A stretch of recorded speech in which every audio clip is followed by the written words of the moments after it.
ଓଡ଼ିଆ ଇନଫୋର ଭିଓର ମାନେ ଆସିଯାଆନ୍ତୁ ଲାଇଭ୍।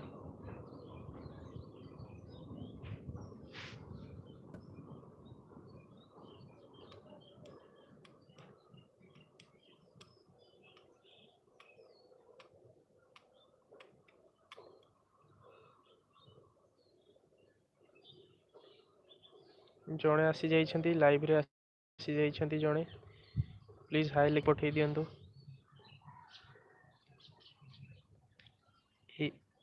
ଏହି ଲାଇଭ୍ରେ ଆଜି ଆମେ କିଛି ଇମ୍ପୋର୍ଟାଣ୍ଟ ଟପିକ୍ ବିଷୟରେ କଥା ହେବାକୁ ଯାଉଛେ, ଯାହାକି ଚ୍ୟାନେଲର ଭିଉଅର୍ ମାନଙ୍କ ପାଇଁ ଏକ ଗୁରୁତ୍ୱପୂର୍ଣ୍ଣ ବିଷୟ। ଆଜି କିଛି ଅଲଗା କରିବାର ଚେଷ୍ଟା ରହିଛି, ଆପଣଙ୍କ ସହିତ ଡିସ୍କସ୍ କରିବାକୁ ଚାହୁଁଛୁ। ସମସ୍ତେ ଆସିଯାଆନ୍ତୁ ଲାଇଭ୍ରେ।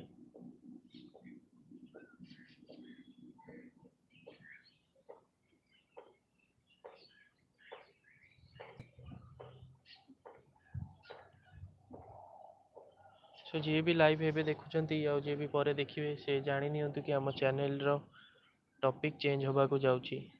କାହିଁକି ନା ଏଇ ଚ୍ୟାନେଲ ମୁଁ ଏଇଥିପାଇଁ ଓପନ୍ କରିଥିଲି କି କିଛି ଅଡ଼ିଏନ୍ସ ହେଲା ପରେ ଏଇ ଚ୍ୟାନେଲକୁ ଗୋଟେ ଅଲଗା ଲେବୁଲକୁ ନେବା ପାଇଁ। ଏବେ ଏଇ ଚ୍ୟାନେଲରେ 8000ରୁ ଉପରେ ଅଡ଼ିଏନ୍ସ ହେଇଗଲେଣି। ସେଇଥିପାଇଁ ମୁଁ ଚାହୁଁଛି କି ଏଇ ଚ୍ୟାନେଲକୁ ଏବେ ସ୍ପିରିଚୁଆଲ୍, ହିଷ୍ଟୋରିକାଲ ଏଇସବୁ ଭିଡ଼ିଓ ଅପଲୋଡ଼ କରିକି ମାନେ ଓଡ଼ିଆ ଭାଷାରେ ଓଡ଼ିଶାବାସୀଙ୍କୁ ଜ୍ଞାନ ପ୍ରଦାନ କରିବା ପାଇଁ। ଏଇଥିପାଇଁ ମୁଁ ଏହି ଚ୍ୟାନେଲକୁ ଓପନ୍ କରିଥିଲି। ଆଜିଠୁ ଏହି ଚ୍ୟାନେଲରେ ହୁଏତ ଏଇଭଳି ଆଡଲ୍ଟ ଟପିକ୍ ବନ୍ଦ ହେଇପାରେ, ଯାହାକି ଆପଣ ଦେଖିକି ଏହି ଚ୍ୟାନେଲକୁ ସବସ୍କ୍ରାଇବ୍ କରିଥିଲେ। ଯଦି ଆପଣ ସେହି ଭିଡ଼ିଓ ଦେଖିବା ପାଇଁ ଏହି ଚ୍ୟାନେଲକୁ ସବସ୍କ୍ରାଇବ୍ କରିଥିଲେ ତ ମୁଁ କ୍ଷମା ପ୍ରାର୍ଥନା କରୁଛି, ସେଭଳି ଭିଡ଼ିଓ ଆଉ ଏହି ଚ୍ୟାନେଲରେ ଆସିପାରିବ ନାହିଁ। ଆଜିଠୁ ଏହି ଚ୍ୟାନେଲରେ ଧାର୍ମିକ ଓ ହିଷ୍ଟୋରିକାଲ ଏଜୁକେସନାଲ ଭିଡ଼ିଓ ଆସିବ। ଯଦି ଆପଣ ଏଥିରେ ସହମତି ଅଛନ୍ତି ତ ୟେସ୍ ଲେଖନ୍ତୁ, ନହେଲେ କମେଣ୍ଟସରେ ନୋ ଲେଖନ୍ତୁ।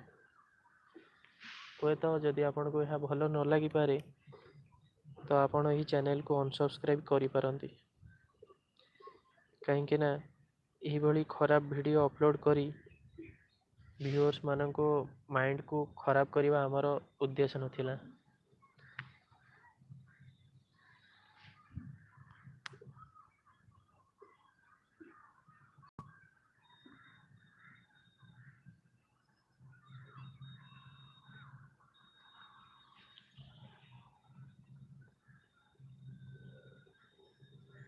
ଯେଉଁଭଳି ଆପଣ ଏଇ ଚ୍ୟାନେଲକୁ ସପୋର୍ଟ କରିଛନ୍ତି ଆଜି ଯାଏ, ଭାବୁଛି ଆଗକୁ ସେଇଭଳି ସପୋର୍ଟ କରିବେ ଆଉ ଏଜୁକେସନାଲ ଭିଡ଼ିଓକୁ ଦେଖିବେ, ଏଇଭଳି ଖରାପ ଭିଡ଼ିଓକୁ ଛାଡ଼ି।